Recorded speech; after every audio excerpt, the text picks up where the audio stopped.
Doppler tekshiruvini qilamiz. Uchinchi skrining bilan birgalikda. Homila boshlar yaxshi, chiriknoylari yo'q. Miya strukturalari hammasi normada. Mazjachok 31 mm. Mana bolajonimiz yuzlarini ko'ryapsiz. Peshonasi, mana o'ng ko'zi, mana chap ko'zi, burunchasi, bitta qo'li mana yuzini oldida 5 ta barmoqchalarini ko'rsatyapti. Ikkinchi qo'li 5 ta barmoqchasi yuzini oldida turibdi.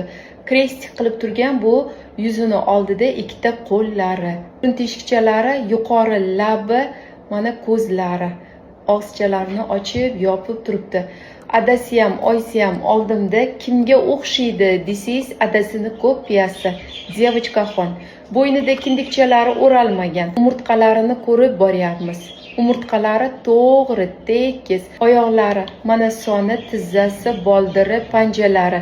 Bu yerda 5 ta barmoqcham bor.